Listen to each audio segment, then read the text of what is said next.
Hello everyone, today we talk about Islamic Sicily, the government of which lasted between 824, the initial landing and conquests, to 1091. We could even talk in practice of the Emirate of Sicily that ruled the island from 831 till the end, but as we will see, there is also an important degree of central government discontinuity, right? Not just different dynasties ruling the island, but factually over time, but factually a political disgregation that will bring, just like in Spain at the Taifa period in the last decades, also during the eventual Norman conquest. We made a video about Byzantine Sicily preceding this time. We have seen essentially how the Islamic conquest unfolded, but we will come back briefly on it today as well. The capital of Islamic Sicily was Palermo, in Arabic Balharm, which during this period, there's a very interesting historiographical debate about it, became, however, for sure one of the most important cultural and political centers of the Islamic world. The size in terms of population and actual, development is somewhat obscure because we don't really have much about Islamic Sicily. Like even all the architecture I'm, for example, using here in the pictures is to make a bit of scene, but actually the only single building remaining from dating to the Islamic period is the so-called Ziza in Palermo, and the rest being mostly Byzantine Norman Arab art from the Norman period and even partly the Swabian period. We will hopefully make a video for each later, and this opened kind of a set of interpretations that are still debated because we're not particularly documented about this period, which is also understandable considering maybe not so much considering the times and places, meaning that still, yes, we know a lot about what happened, but in terms of the cultural impact on the island, well, of course, the indicators are a bit more vague. Right, I know even people who have carried out important researches. That specific instance, it was about the fate of the Basilian monks. It was still kind of Byzantine history that, as you know, remained in the Byzantine population. The Christian population remained in Sicily as subjects in part, and we just know very few, right, from Byzantine history, just partly from Islamic history, and in part the grandeur of the Islamic period has been mostly, conceived because it was associated eventually to the moment of great revival of the land later on under the Normans, the Swabians, because Europe was expanding fast, Sicily was rich, and objectively the Islamic government did set important trends that were very cleverly exploited also by the later rulers, as we will hopefully see soon. And yes, we're looking at still the 9th, the 10th, 11th century, so times where, things were still a bit to be settled. If anything, we're talking here about the Saracen reality that was also conflictual with the one of the major establishment in the Italian peninsula. Effectively was the pressure from it, not just from the Byzantines and the Normans, and naturally they were the more involved in Sicily, but in general from the other Italian states that were quite annoyed to have such an important land mass so close, dominated by the Muslims that were launching raids, etc. Never factually accomplished much more than that in continental Italy and beyond, but that were still infesting the Mediterranean and controlling the trade routes, within which some of these also Italian states, for example, the maritime ones that emerged, for example, from the disgregation of Byzantine government that had originally depended also on Byzantine Italy with from Syracuse. We're talking about centers like Capua or Amalfi or Naples, etc. And so hopefully we will also give a look to those. And Sicily was part, in fact, of the Roman Empire, we were saying, when the Islamic forces from Ifriqiya, that was also a formerly Roman land, and as such called, began launching raids. A very important one in 652 that was not really aimed to secure control of the island, but at least they attempted, right? And they took over almost all of it at the time. And there was actually an intensification of the raid. Syracuse was sacked. The Byzantine forces managed to stem these attacks, and especially the one of 652 came at a time of, as you know, great expansion of the Muslims that, however, tested that ground and say, okay, for now, there are other lands to conquer. This one seems not ready yet. And in fact, the main raids intensified at the beginning of the 8th century, especially the years 728 to 32, where, so this important pressure put from by Ifriqiya on Sicily, on Byzantine Sicily, in 733 and 734, the imperial forces made an outstanding counterattack and managed to even dare to block the conquest. But it's still the major invasion that would eventually bring Sicily under the Muslims for an important amount of time, depending on which areas of the islands, but can vary from more than 200 years to less than a century, and was waged because of the final collapse, in fact, of Byzantine administration. De facto, it was, as you know, the same Byzantine exile that called the Muslims in Sicily to be reinstated, but actually to be killed later on. And the Muslim conquest dragged on for a long time, because while the West was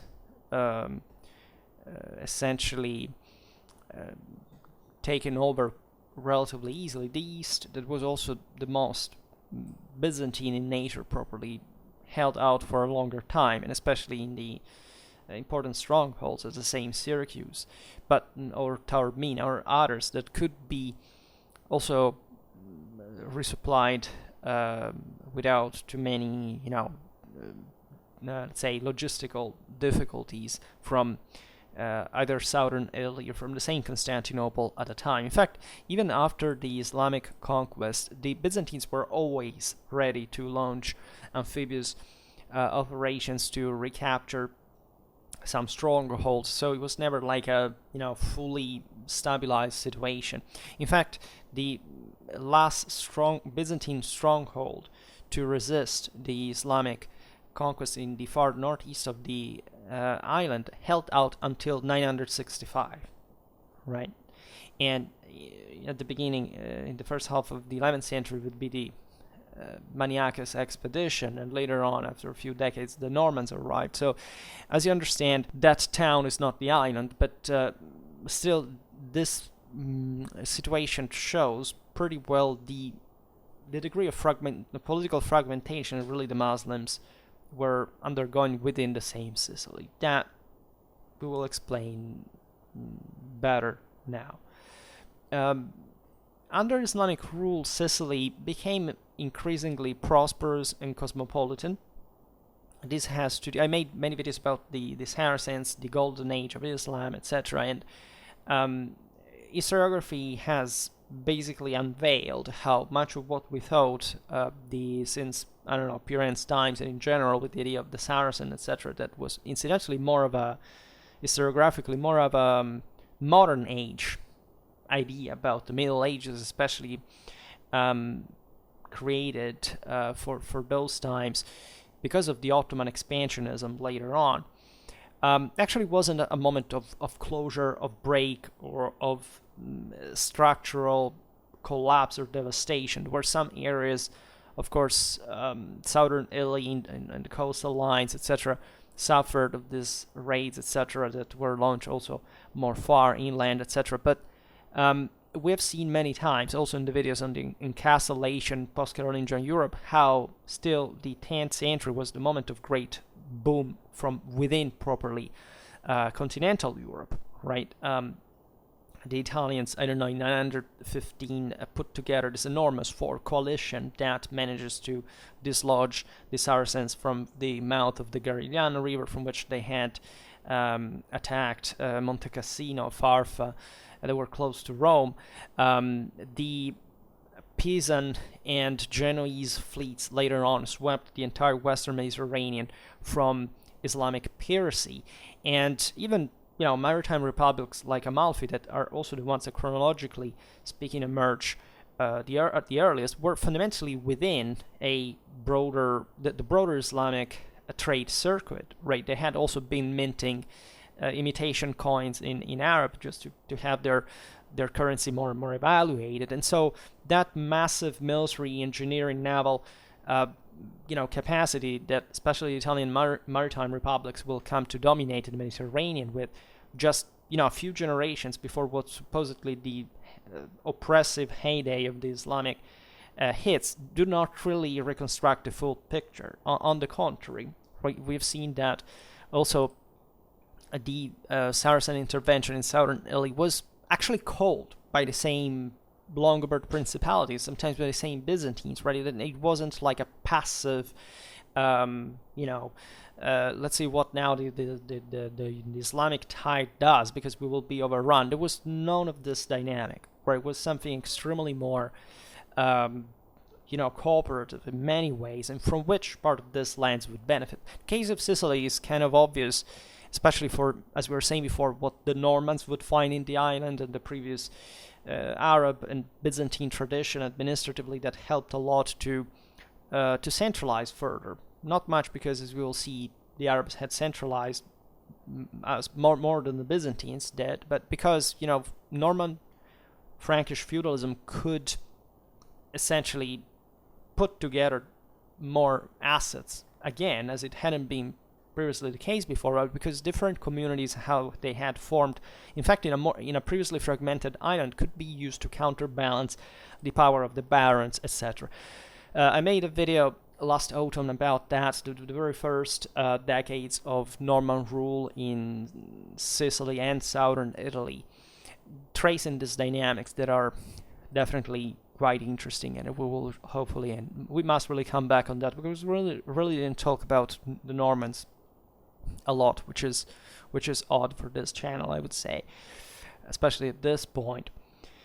There is no doubt that Palermo especially became one of the largest and wealthiest cities in Europe. We just don't know about this, however, anything certain, right, about the size, for example, of the city or whatever. It was just a big trade center. Agriculture also flourished at this time, because the Arabs fundamentally unhinged the previous Byzantine latifundium system, right, that had already been significantly crippled since the migration era in the island with the Vandals, the Goths, and the internal strife also between the Latin element and the Greek element.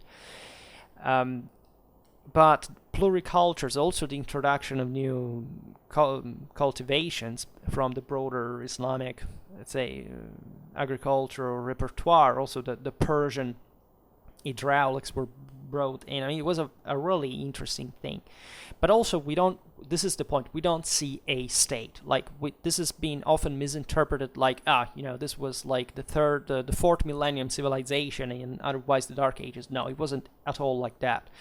And because nothing is left. Like, when you have a big power that is centralized, that the state works, it's efficient, you have, pretty tangible, let's say, elements to see that, even quite materially speaking, right?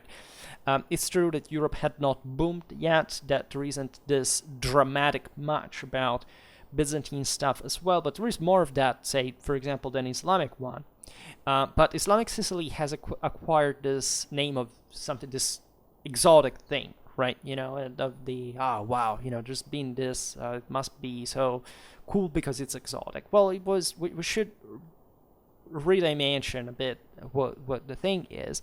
There is, of course, an overwhelming amount more of Norman stuff everywhere, right? Not even in there because it's Norman, it's Sicilian, right? This was a land that, again, even as we'll see now, under the Arab control, just like Spain, what we think saying Islamic Spain, they were fundamentally Spanish people, right? There wasn't, the surface, the ideology of the government, even the religious practices. It's something that, however, was based, and we've seen it in the videos about this, the caliphate, the caliphates also, because that's the point, the disgregation on the basis of some previous regional realities is something that pertains to those local realities, right? The same Arabs, which Arabs conquered Sicily exactly? Those were more like Berbers with Arabicized elites, right? From the heavily Romanized Ifriqiya in Tunisia, that was basically one of the only large agricultural areas in the Maghreb,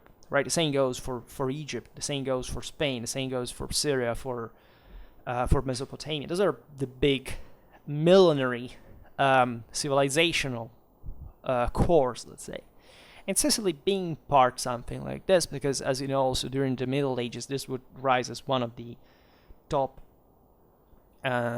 powers in Europe fundamentally. And surely the Arabs contributed at least to some elements, but not to the magnitude that, especially again in a public statal sense, that we would imagine. That is all the more meaningful considering that objectively the Islamic Caliphate stood on their feet largely because they were imitating something public, right, institution, essentially the Roman Empire, right? From Syria to Spain, that was basically the model, whereas the Abbasids were more like Persian, but still, right, in areas that could have that centralized administration, a bit like the Byzantine Empire, whereas Latin Germanic Europe was traveling on other tracks, let's say.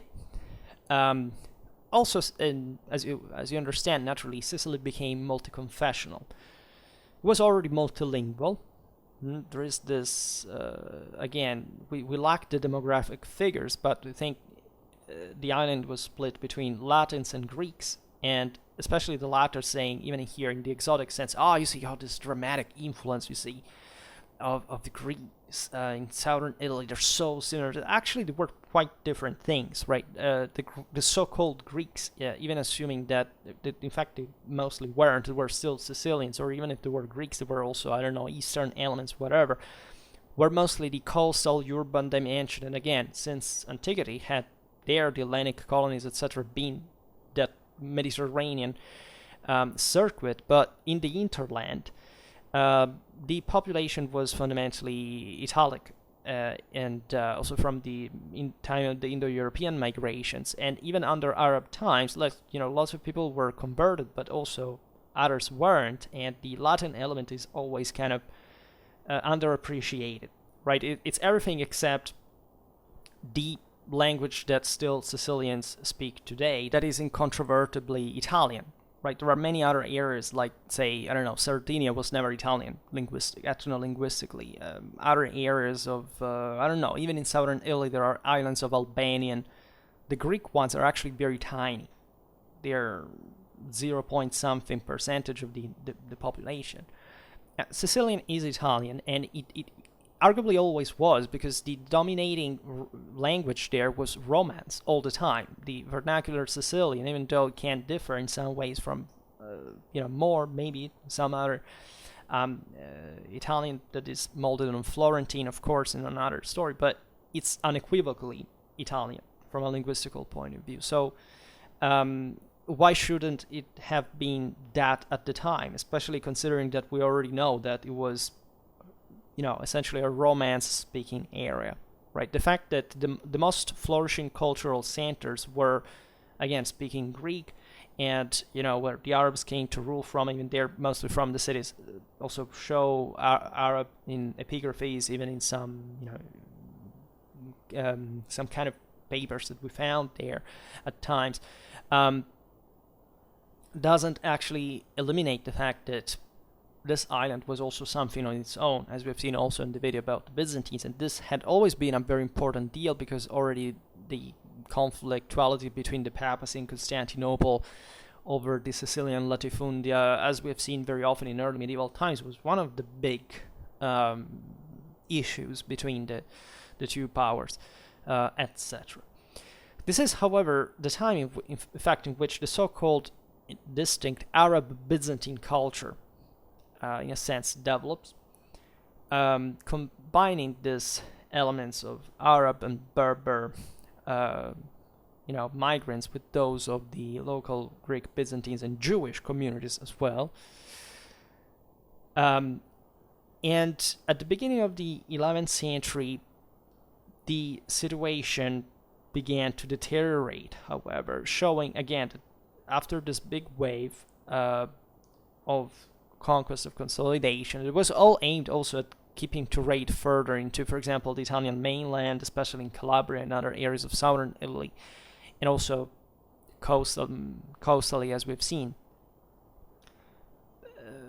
Didn't have much else to substantiate itself on. The 11th century was the moment in which also, the continental Europe was getting more politically, institutionally united. The northern shores of the Mediterranean were overwhelmingly more populated and actually also richer than North Africa. So also the actual influence received from south to north was minimal compared to what would happen now while the tide was turning. And we will see how Christian Norman mercenaries under Roger I of Hauteville conquered Sicily. That became a county first, then a kingdom, as you know, in 1071, but de facto took control as a monarch of it. And the last Islamic stronghold in Sicily, Noto, fell in 1091, marking the end of the Sicilian rule. This was also accompanied by lots of Islamic or Islamicized population going back to Tunisia. Others were killed, but let's say the conquest of Sicily wasn't so particularly gruesome by the Normans, because the kind of Islamic power dissolved itself, right? It was much lesser unity than the one the Byzantines instead had opposed to the Islamic invasion, which was atrocious, and also the populations weren't happy at all to be invaded. So this also favored later on a process of integration, because there were lots of other Islamic elements that began to work for the Normans effectively. So what we see also of the great, again, Arab period in art and culture, etc., is actually of the Arab or Arab-looking art, fundamentally, that occurred under the Normans. Again, we're talking mainly about a Sicilian reality, right, and not of a specifically Arab or not even Norman. And we will see now the also some other demographic dynamic that is interesting. We will let's say, talk about the continuity of the Islamic element in Norman and even in Swabian Sicily in the other videos, but that is also important because it shows the large Islamic minority remained in Sicily until it was finally deported, allegedly 60,000 men, by Frederick II of Hohenstaufen in the stronghold of Lucera, making of the Saracen guard in the Swabian Emperor's army, one of the finest units of the time, this military colony, surrounded by Christians at that point, that were thus fanatically loyal to the emperor, because it was really on him that they depended at that point. Otherwise, they would have been eliminated. The same Frederick II wasn't a tender soul at all. He had disemboweled with his own spur the head of the so-called believers that had rose in revolt, and these were mostly, in fact, Muslim or Islamicized elements. Read brigands, actually coming from everywhere as always, in in Sicily during in his youth, right? And this brought them to become suddenly obedient, right? I will not digress probably much further on what also the Saracens were in practice. When we think about the Saracens, we think, these guys are just the Muslims, right? Well, if you really look at the Mediterranean, how it was full of Christian Saracens, mainly, Spanish, Italians, the same Greeks, right? In the Eastern Mediterranean was full of people who just went for it, because this was, again, piracy in moment of instability, where everybody joined to raid, right? How many Christian Vikings were there, also pillaging Christian monasteries. So this here is a bit the same. The greatest continuity, actually, with the Islamic element, the Arabic influence in language, is actually not much in Sicilian language, but in the Maltese language, because this does derive from Siculo-Arabic, which is an actually Arabic language as opposed to Sicilian, that is Romance. So we have seen this period preceding the Islamic conquest, where effectively the Byzantine control of Sicily had become ever more difficult from Constantinople. There had been a big deal of autonomization. The Muslims invaded the island at the time of the rebellion of Thomas the Slav, where there were still issues with the iconoclasm, and as you know, the Westerners weren't happy at all with that, and especially Sicily had suffered an important kind of pillaging at the hands of imperial elements of these large monasteries that existed in the island that had opposed the iconoclasm, etc. Some of which lived on, right? Even if you visit Sicily today, it's plenty of that. In fact, properly Byzantine legacy in this form, especially of churches, monasteries that still practice sometimes properly the original rite, etc. So the situation had began to decay since the migration era in general, because of the disruptions brought by the Vandalic piracy that had exactly the same base, practically, of the later Aghlabite one in Tunisia, and then the Goths during the Gothic War, and various rebellions, and etc. So that late antique system had already been in part harnessed. The Rashidun Caliphate exploded, as you know, at the detriment of the Roman Empire, following the death of Muhammad in 632, and so this would bring to that fast expansion that brought under Caliph Uthman an invasion of Sicily in the mid-7th century that almost took over the island immediately at that point. But its Byzantine forces had managed to keep the invaders out and to discourage them from further attempts, at least for some generation, and aside from the normal degree of piracy that existed at the time in the early medieval Mediterranean. The Umayyad conquest of North Africa brought especially to the Islamic conquest of the nearby port city of Carthage, that, as you know, had a hell of a natural harbor, and in Roman times had maintained a great maritime potential, from which you could keep in check unless there hadn't been some other forces around, especially the Italian shores under check. And so the previous infrastructure brought to the possibility of launching more sustained attacks against what you just face in front of you, that is the island across the Sicilian Strait. This is interesting because the first attack of 652, if I'm not wrong, was carried out largely by an Egyptian fleet.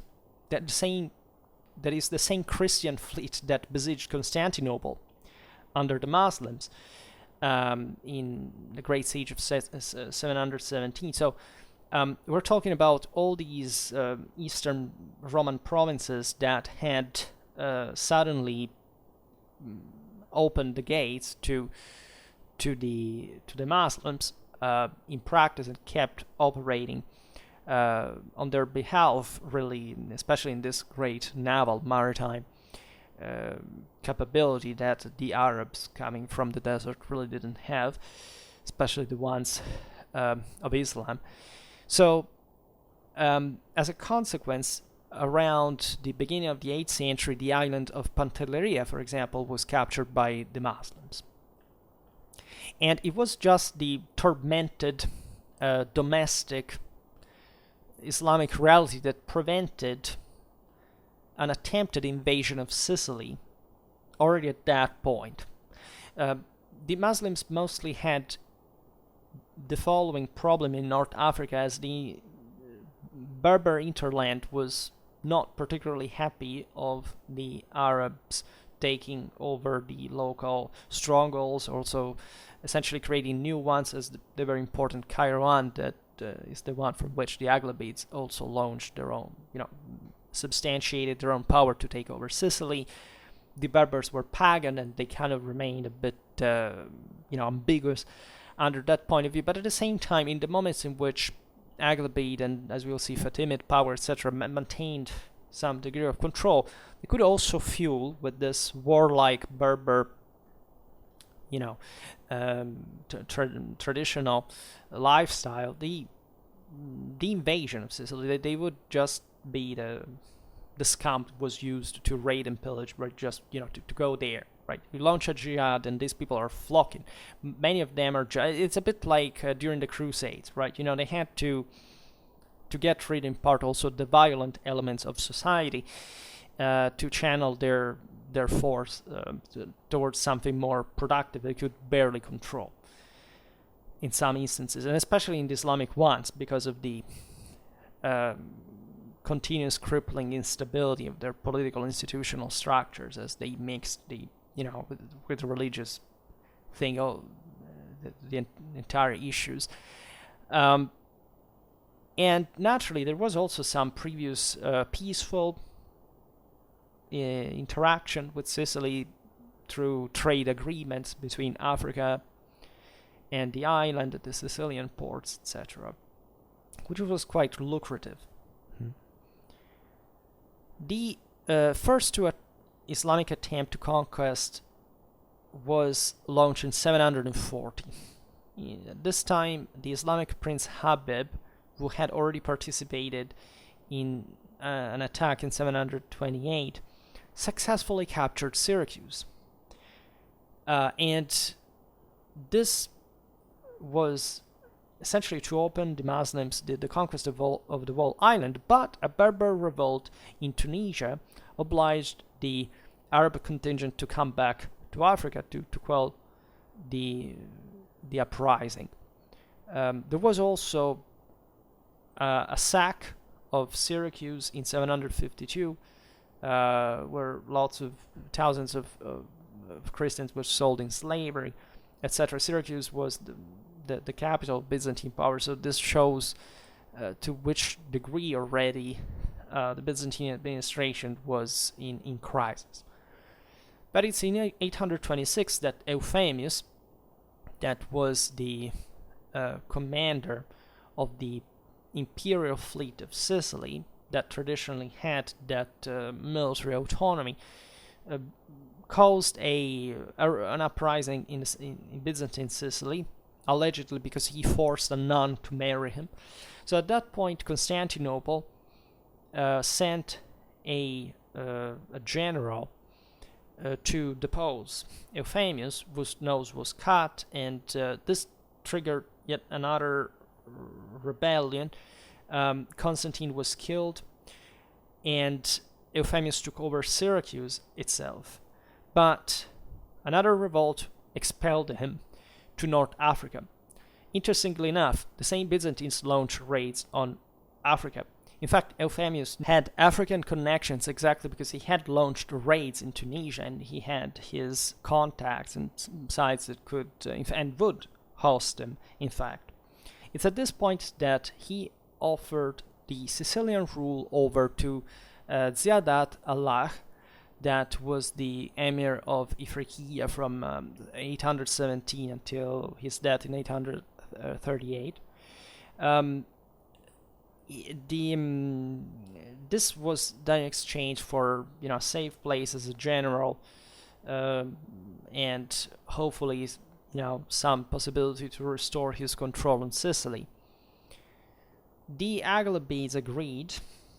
Euphemius was offered the island in exchange of a yearly tribute, which was already a thing, and the army to expel the current Byzantine government was entrusted to the Qadi Asad ibn al-Furat, who was an important jurist as well, who led, according to chronicles, this force of 700 horsemen, 10,000 footmen on 100 vessels. So the Islamic landing and conquest of Sicily began in Mazara del Vallo, where also a first Byzantine force was defeated. The town was occupied on July the 15th, 827,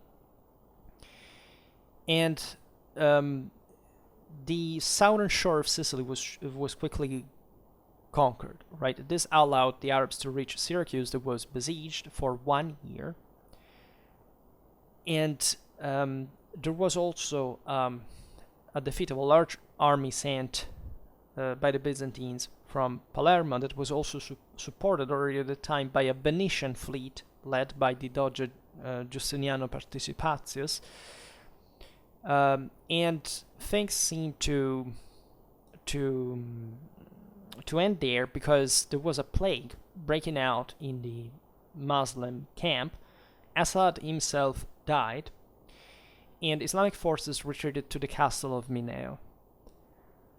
But the Muslims were somewhat galvanized anyway, and they resumed the offensive.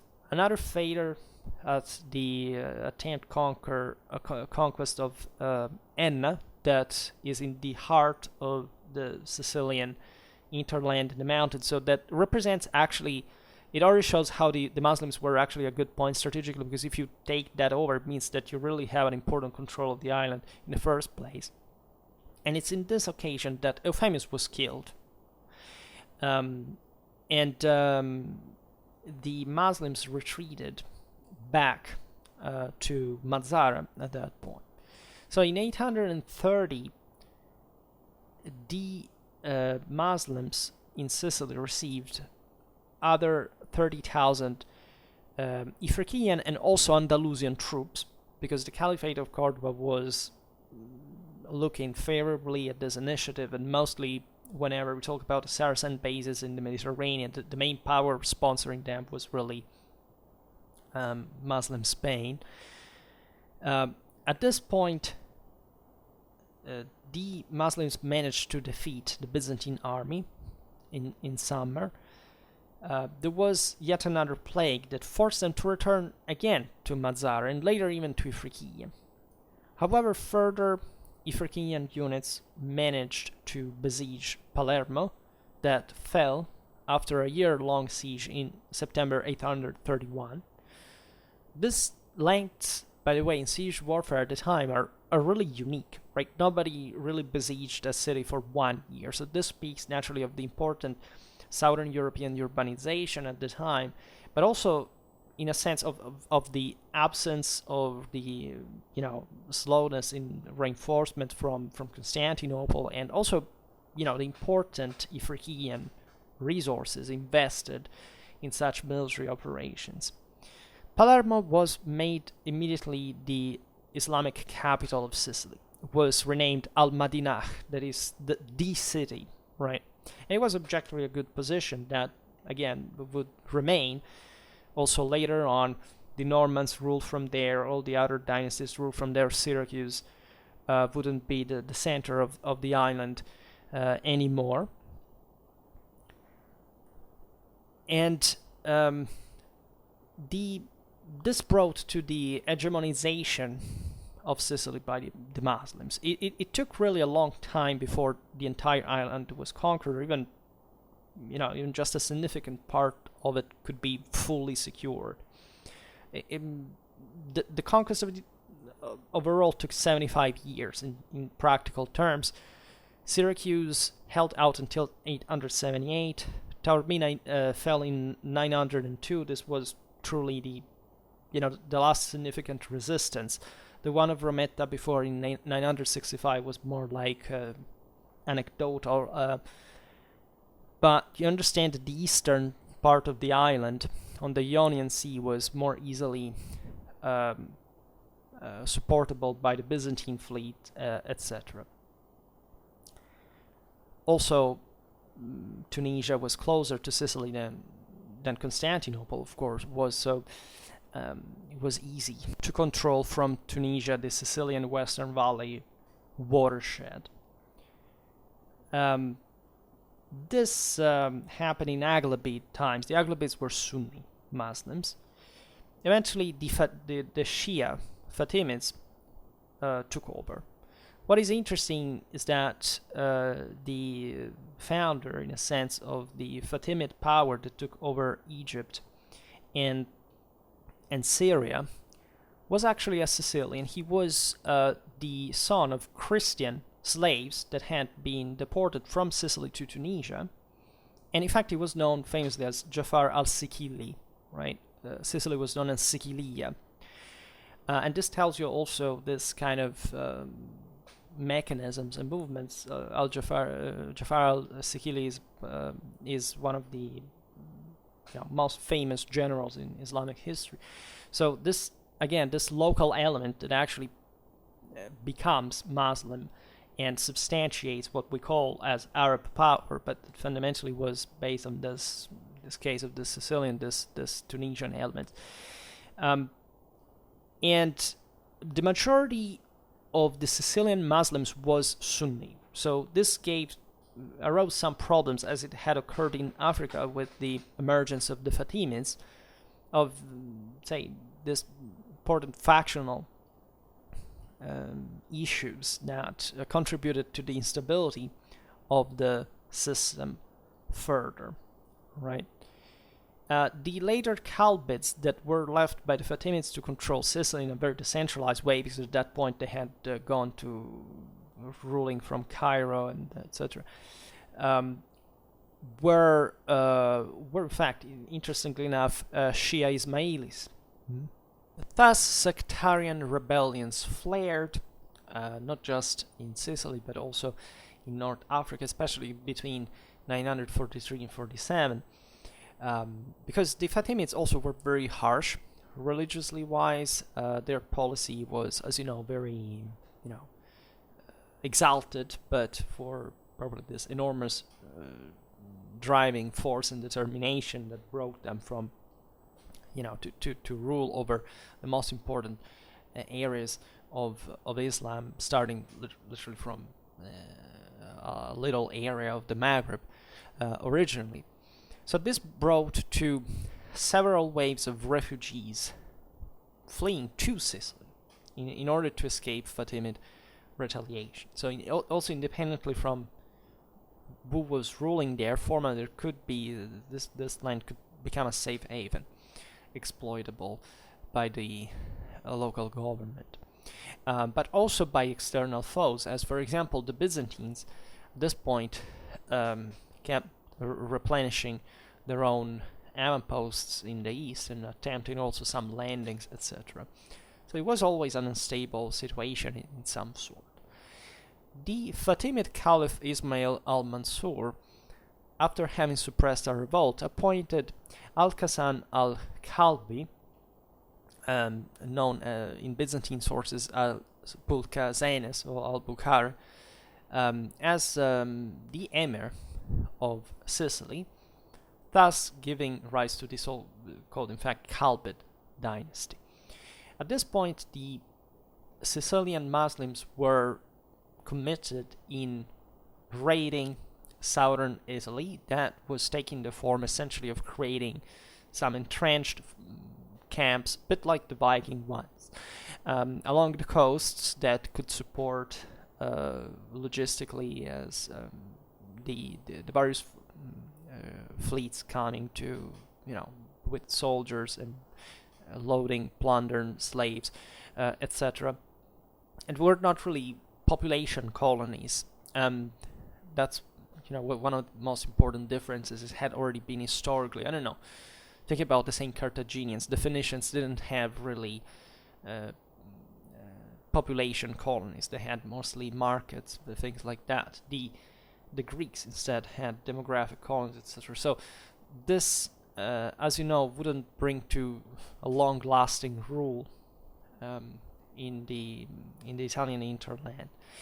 But the Saracen presence was very important, so much that in 982, famously enough, the imperial Germanic army of Otto II, Holy Roman Emperor, was crushed by the Muslims near Crotone in Calabria, one of the greatest bloodsheds in at this point high medieval Europe. The German nobility suffered an incredible amount of losses. This was recalled by all the chronicles of the Ottonians, and it was a real problem because the Holy Roman Empire had invested an enormous amount of forces against the Saracens. Had they won, it could have been very interesting for the strategic consequences, because not just the Germanic presence in southern Italy could have been consolidated, and thus this with important consequences also on Rome,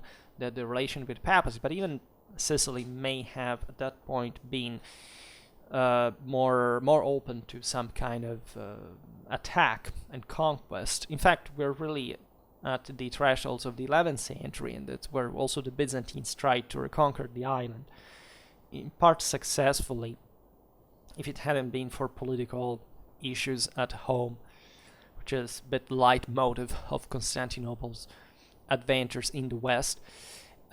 With Emir Yusuf al-Kalbi, 986 and 998, in fact, a moment of decline began. And also under al-Kalbi, between 1070 and 1037, dynastic conflict intensified.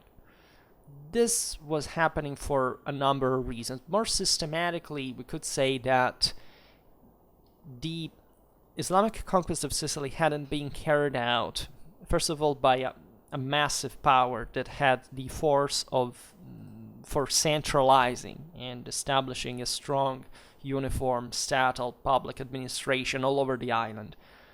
Essentially, the Aghlabids, the Fatimids, had ruled, again, directly the western part of the island, with the capital of Palermo, with enormous advantages. Here, the Islamic trade was flowing from Spain to Persia. Sicily was just in the middle of the Mediterranean. It made a lot of money like that. But all the other Muslim lords that had, were settled in the island began to live as kind of autonomous powers, and as a consequence, the broader Sicilian profile was quite fragmented politically. It wouldn't have been just that, but the fact that after the destruction of the latifundian system, the effective means to control more areas of the island was rendered impossible. Right? So paradoxically, had this been a more feudal power, which the Muslims weren't, as you know, it would have been easier to control the island, because maybe, yes, there would have been bigger chunks of it that were under more powerful lords, could have rebelled, etc., but at the same time, they would have played at a higher level of power. This is essentially what the Normans did. When the Normans arrived, they don't dream at all to rule Sicily the state it was. They import Western Frankish feudalism and they affirm it very strongly on it. They privatized as hell through the barons. They just used this mechanism, first of all, a bit like it would be for England. Like, first of all, these weren't feudal lands like the one of France that they knew. So it was easier also to distribute more equally in a more balanced way land to the barons and to control them, to create institutions that could check their and balance the individual power of the nobility, in Sicily was even easier because there were the Latins, the Muslims, the Greeks, the Jews, etc. And so all of them could kind of counterbalance each other more easily. But they would control still the island with this massive, powerful landed lordships that had this direct connection with the king. The Muslims didn't have that because they were much more fragmented, right? And so nobody could really make too much pressure not having all the system against. And that's the same reason why the Normans that had this dramatic military machine that they had tested pretty much, both in France and in southern Italy, etc., had emerged as probably a professional elite. Also bringing together with them lots of colonists from Normandy, of course, but also from southeastern France, from northern Italy, from southern Italy, and gaining retinues also in the same Sicily, and the same Arabs managed to take over quite methodically, avampost after avampost.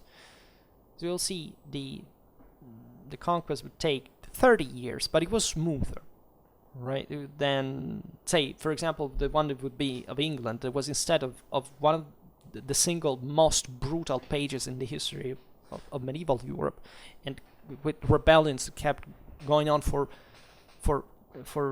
decades, right? And were put down with an incredible brutality and bloodshed. In Sicily, there was none of this, right? Everything was much more smoothly arranged, right? And this idea that you say, well, it's a bit like the mafia, that the local establishment negotiates with the next ruler. But this was also a situation that had evidently highlighted the relatively superficial control that a broader power that did not exist, in fact, could have on the island, right? And the majority of Sicilians was Christian under Islamic rule. That's yet another thing. Many of them had been converted forcibly, mostly under Fatimid time. As you know, there was a tax on the non-Muslims, so in part it was just a profitable thing to do by remaining Christians, for example. Others simply converted. I mean, they wouldn't have also many resistance to that for other reasons. But let's say, as this had happened, still the system could be reversed. And that's in part, again, what we were saying at the beginning. There is no evidence of a strong, lasting Muslim influence in Sicily. There's no buildings. There is no vestige properly of that period that in some areas was also pretty short before the Normans arrived and the Byzantine and after the Byzantines had given up, let's say. The other mechanism that was occurring here is properly in fact, further autonomization of this local Muslim centers, with a lack also of cooperation against the external threats. A pressure that was increasing, especially from Italy on Sicily, especially with the creation of ever more powerful fleets by the Mediterranean republics, etc. So this brought also morally to a condition of inferiority. They gave up initiative in a sense, and the local judges, administrators began also to fight against each other to try to recompose the system.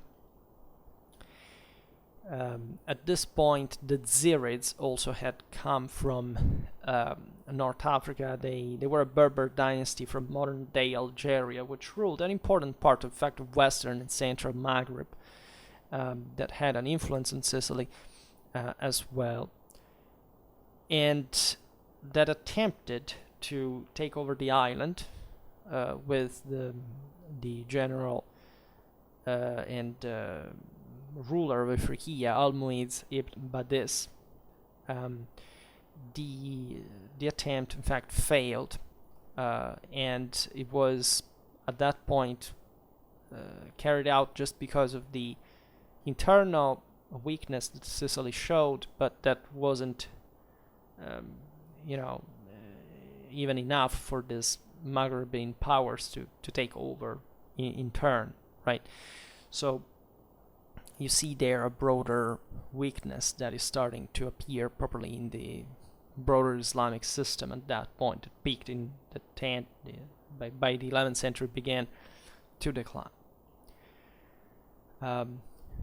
Some have spoken properly of Arab land reforms in Sicily that, again, were mostly just like all these lords taking their own town and beginning to rule from there. This dramatically fertile land that in the Middle Ages would start exporting grain, not just to Europe, but to North Africa. That is something that historically has never been seen. It was normally North Africa, like Egypt or Tunisia, that had fed respectively Constantinople and Rome. Sicily now was beginning to produce much more, right? Just both quantitatively and qualitatively, and would start exporting everywhere, right? All the entire Mediterranean needed Sicilian grain. This can be in part attributed to the Arabs, as they improved through the growth of small holdings, irrigation systems such as the qanats, so this kind of underground aqueducts. They introduced new plantations such as oranges, lemons, pistachio, sugar cane. Some of this is still evident in the traditional Sicilian cuisine.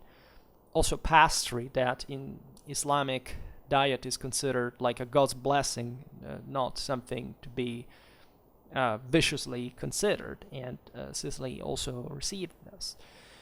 And there is this general impression, as we were saying before, that Palermo in particular was a great cultural and trade center. This is described, for example, by Ibn Abkhal in the mid-10th century, who was a writer, geographer, and chronicler and merchant from Baghdad. So this tells you the scale of Islamic reach at the time on a regular basis. This is seen easily also in the Islamic schools of thought, where great connections, say, between Spain and Arabia. You find Persian, almost Central Asian influences, even, I don't know, in Iberian armament, things like this. Sicily was just in the middle, so you have to think of this radical dynamism, especially in the 10th century. That was, again, where this Islamic market basically controlled everything from the Atlantic to southeastern Asia.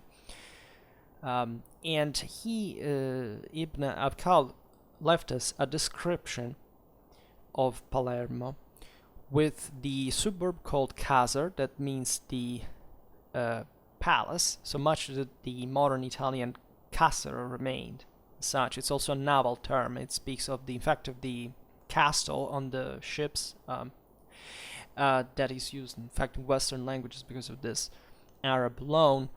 The Great Friday Mosque that was there, that it was essentially in the same site of the later Roman Cathedral of Palermo.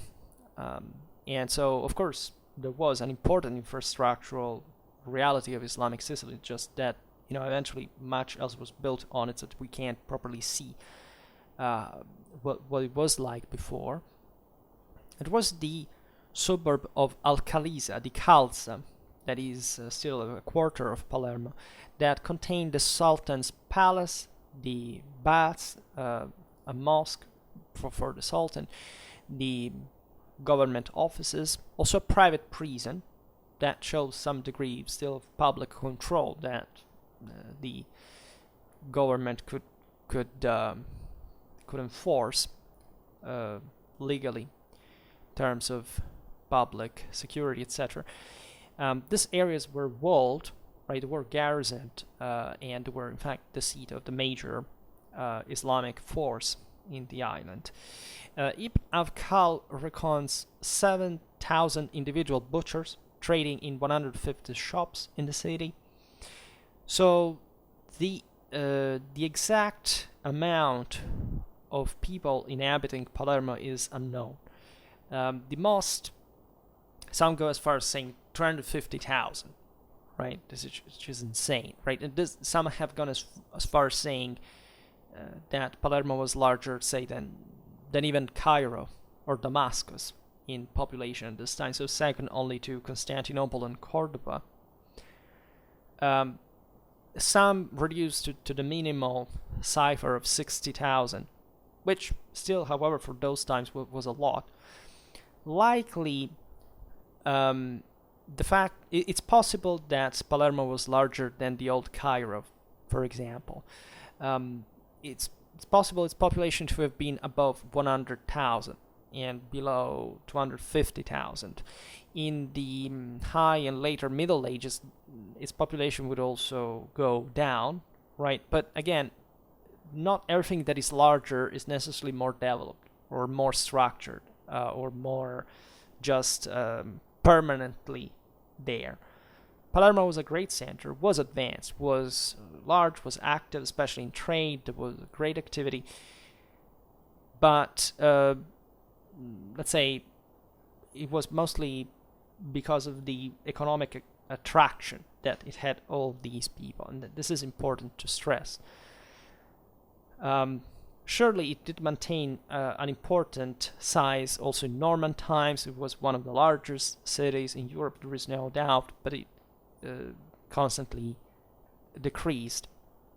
There are also later descriptions that maybe we'll talk about for the 12th century in Norman times, where the travelers magnified the city, and so on. During this time, Sicily had, let's say, Byzantine rebellions. We could properly Byzantine Sicilians taking up arms against the Arabs. As we've seen, the Islamic invasion and conquest hadn't been particularly easy because the population, albeit receiving at some point also a few imperial reinforcements, resisted actively. And as all pre-industrial powers, it was not about really engineering the hinterland or whatever. The most important thing was to control the main strongholds that were also the trade centers of power that were connected with others, could be reinforced, etc. The hinterland was in many ways a bit on its own. We know of Basilian monks living as hermits in the Sicilian hinterland, at some point tolerated by the Sicilian emirs, and or harassed and chased, etc. But really nobody cared, because it was also normal in the Islamic world to have Christians and Jews and whatever.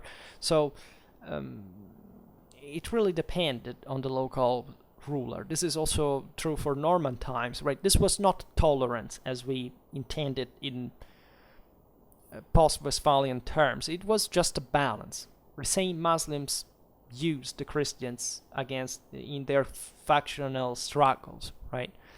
And there is a debate on to which extent Sicily was Arabicized and Islamicized. It seems that in the western part, it was the one, as we've seen, under firmer Muslim rule. About half of the inhabitants were Muslim, which means that the majority of them were Sicilians that had converted to Islam. There was a significant element of Berbers injected, also part, as we've seen, of Sicilians properly deported, enslaved, deported to Africa. We know of the Arabicized elites were there. We know the first time of the conquest there were even some Persian elements. We know later on there were some Sudanese ghulams and some consistent thousands of individuals that arrived in the island, and things like that. But the majority of the island was Christian and autochthonous, obviously.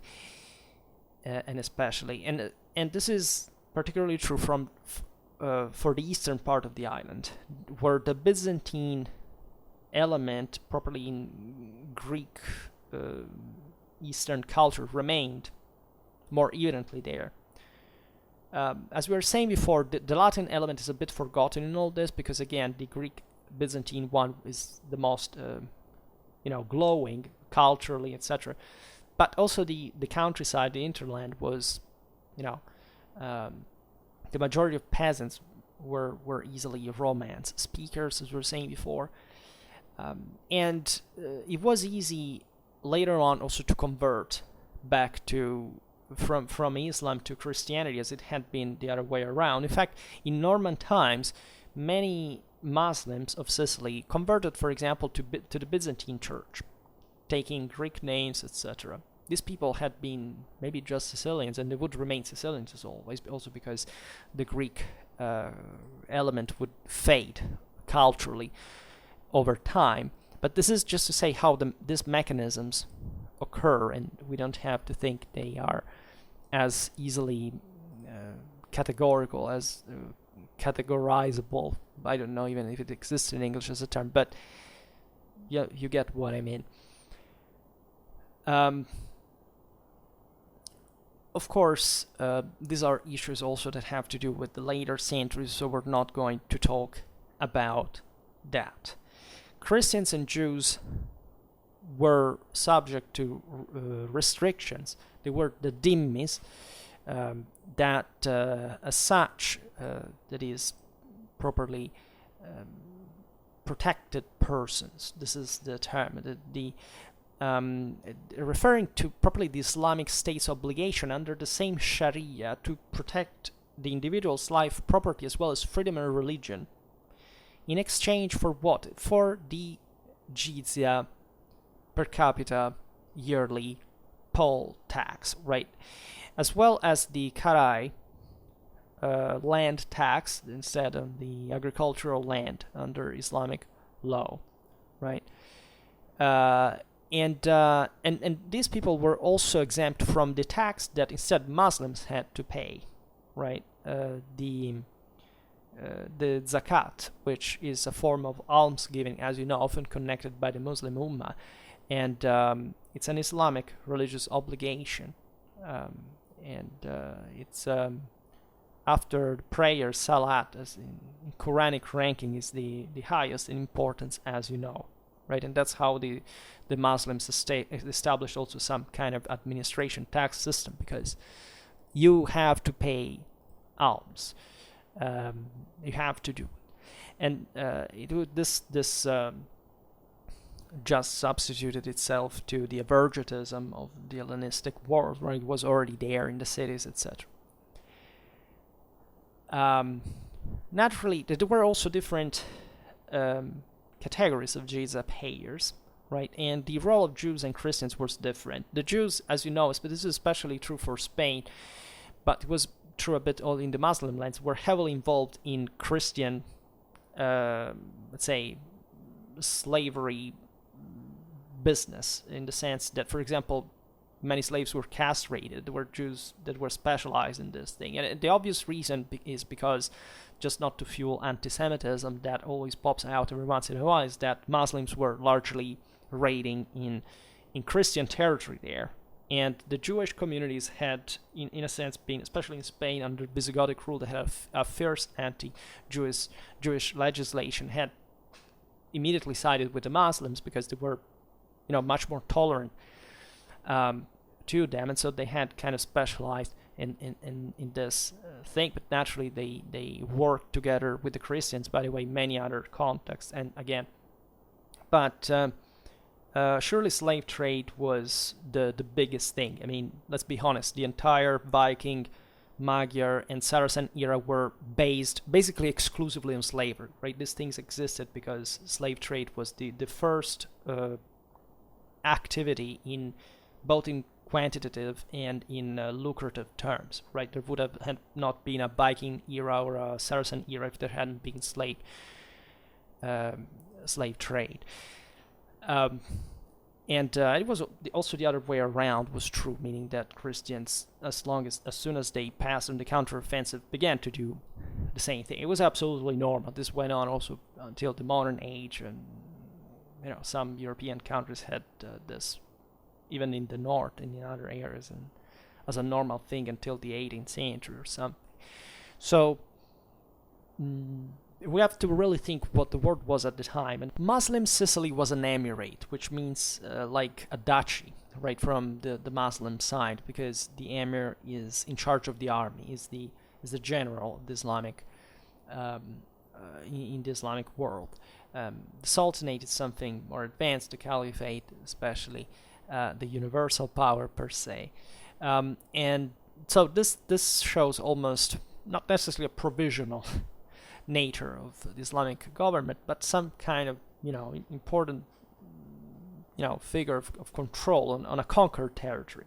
So the emir commands the army, the administration, the justice. He minted money.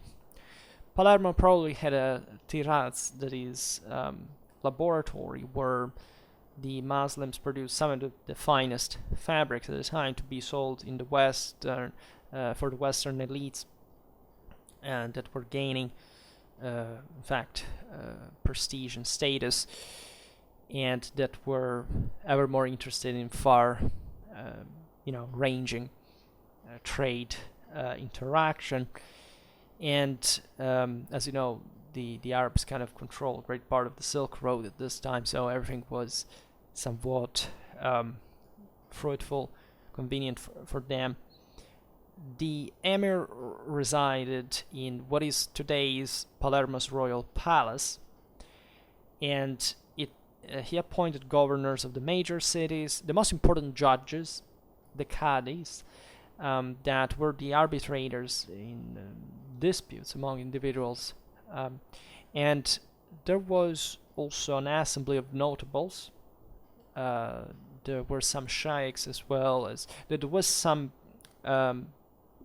continuity, as it was traditional in Islamic conquest, with the idea of certain specific Arab clans that had been settled, even though they had been diluted historically as such, but still some kind of mob, right, where the local lord rules, etc., as part of a larger group. And these assemblies were important naturally for controlling the land as well. And the better government was in the western part of the island as well. The land ownership, as we've seen, had been parceled during the conquest, as every fighter or gund would obtain the 4/5 of the booty, the fai, and while 1/5 was destined to the local governor. And this fragmentation favored also the introduction of more specialized cultivations like sugarcane, more vegetables, citrus fruits, dates, mulberry trees, that contributed to the dynamization of local agriculture, and setting the base also probably of much of the later development. Muslim Sicily also struck its own currency, that was the Arab dinar. Then there was the dirham. It was 4.25 grams in gold. The dirham was silver and 2.97 grams on average. Also, the Aghlabids brought in the solidus and the follis in gold and copper respectively. And so there was an important monetary circulation in the island, as you can understand, with sound precious metal. So the Norman conquest of the island occurred after some long period of penetration in Sicily that is often overlooked. Norman mercenaries were to be found in service of the Sicilian Muslims before the conquest already, and the same fact that the Hautevilles eventually stepped into Sicily is because they had been there, they had connections, they knew how the system worked. The Normans under Roger de Hauteville, that would be the Roger I of Sicily, captured the island, but already in 1038, as we know, a Byzantine army had attempted the reconquest of the island that was in turmoil because of the internal strife between the Muslim leaders. And the general Maniakes marched into Sicily, crossing the Strait of Messina, together with a corps of Normans that included the Hauteville, but also Harald Hardrada, the future king of Norway. So there was this broader Norman participation in Mediterranean already at the time. The victories of Maniakes in open field were important because they showed that the Arabs could be defeated after this period of instead pressure put in southern Italy. The Byzantine army proceeded to the siege of Syracuse, but Maniakes was removed from command because of courtly issues in Constantinople, and so the entire expedition collapsed eventually because there were some disagreements among the local, among the Longobards, the Normans, and the sharing of the loot and all these issues. At some point, considered that there had been an important intervention. Even the southern Longobards at a point had threatened Byzantine Italy.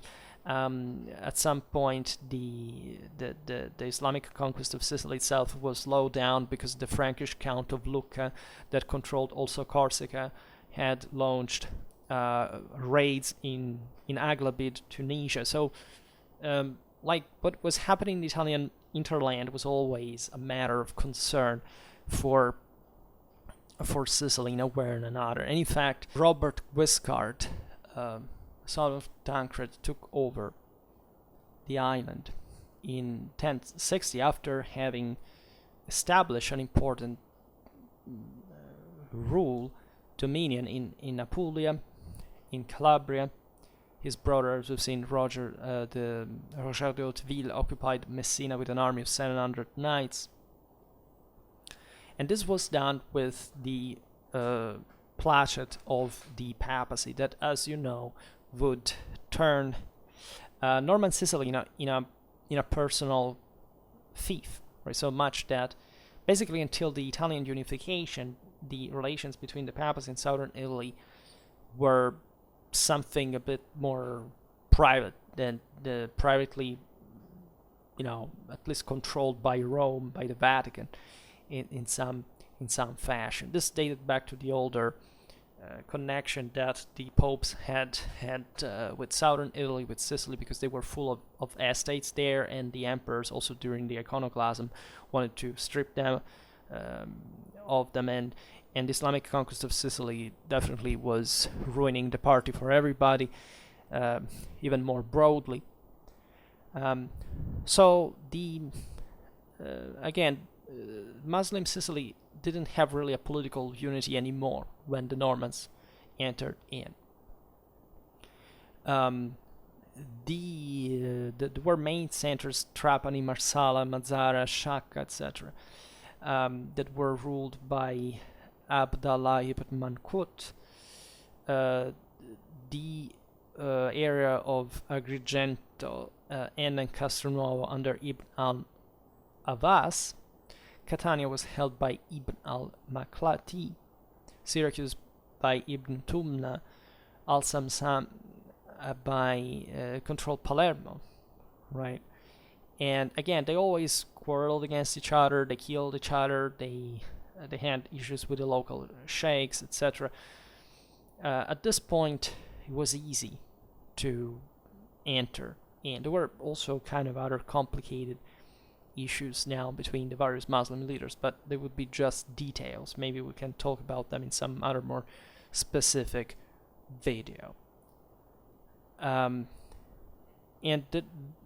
there were some times in which also the Normans halted because they entered in this game, right? So they weren't just fighting against everybody. They would kind of side with one lord and another, and then taking advantage of this division.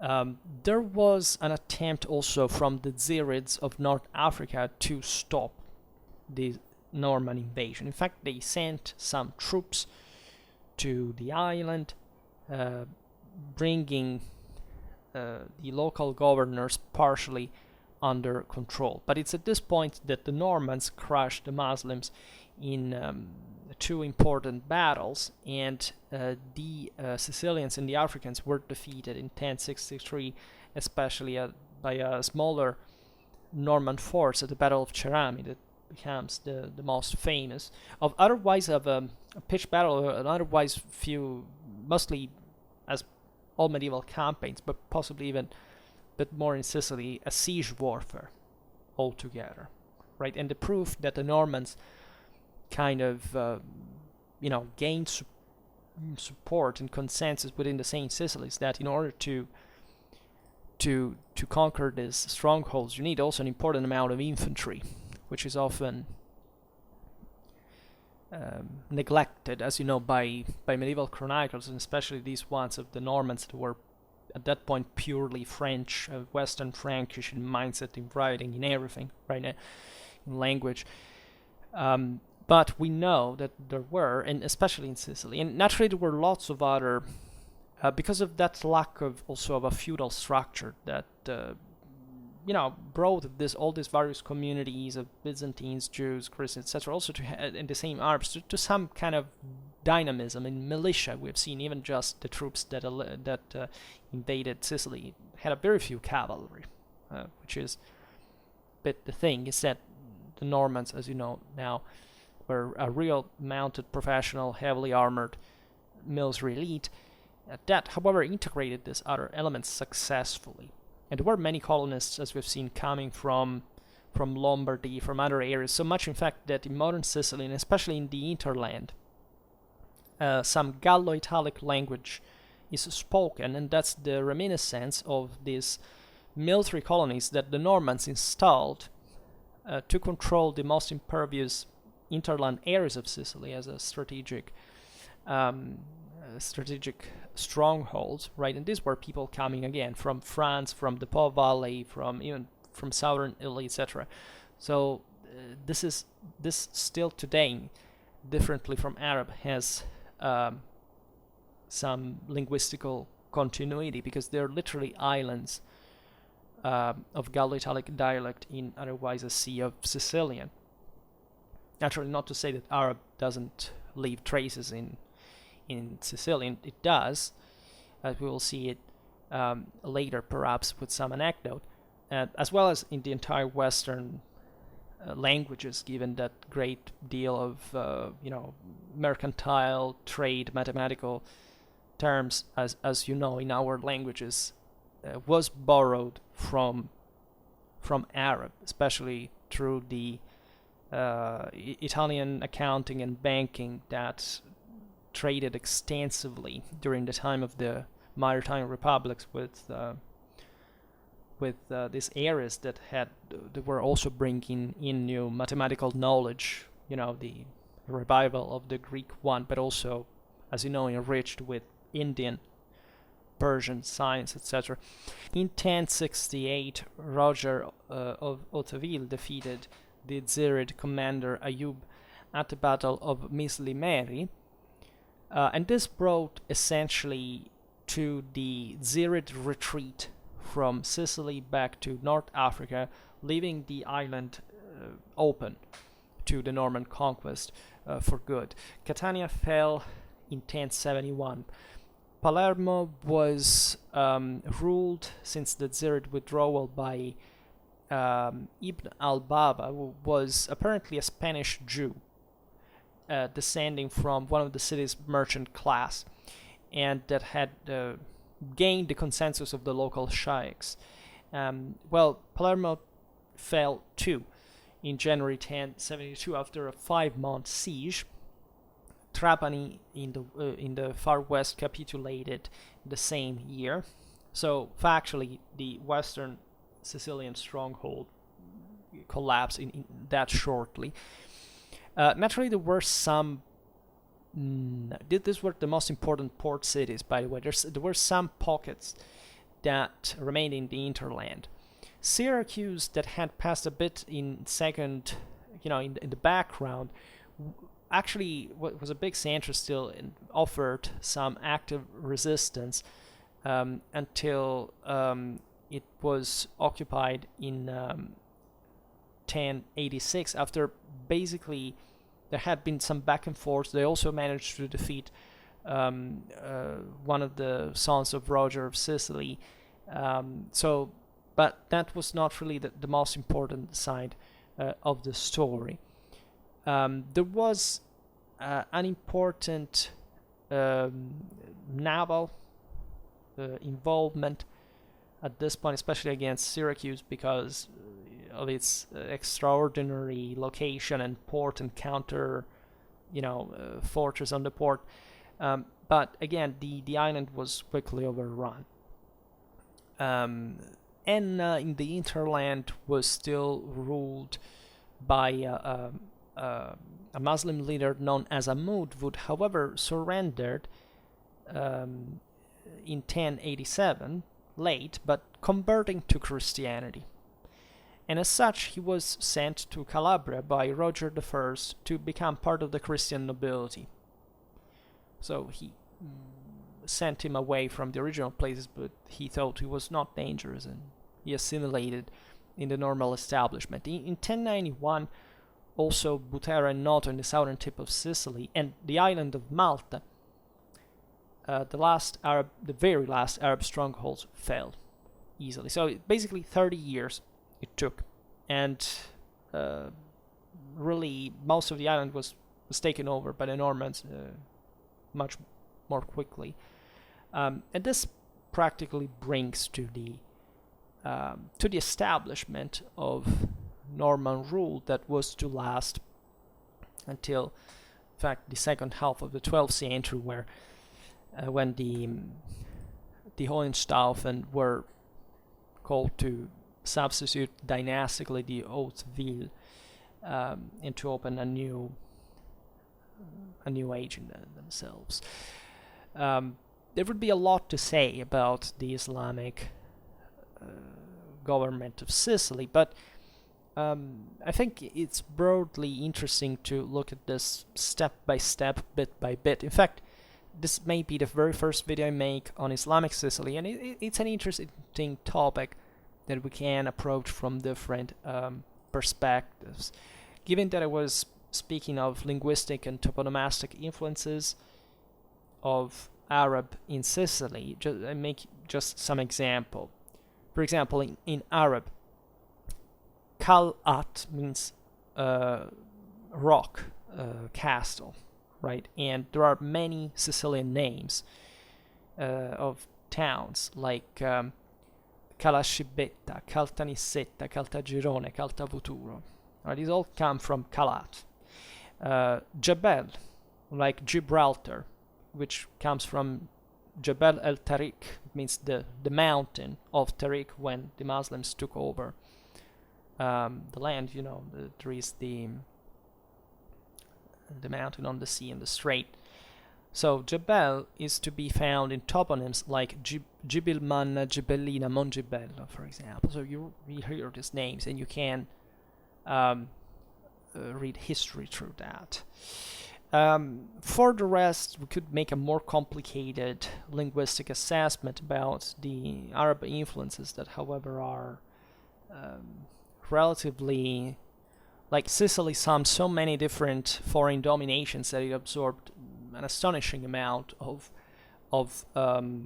foreign-derived words, which Arab overall doesn't figure that in absolute terms that prominently either, right? With the Greek, with the French. We're not talking about the Spanish, not talking about the previous times, even from, I don't know, from Carthaginian or whatever, but the language remains essentially Italian, and it has, interestingly enough, however, a lot in common with the very southern tip of Calabria and in the southern tip, let's say the heel of the butt of Apulia, of Salento, and that is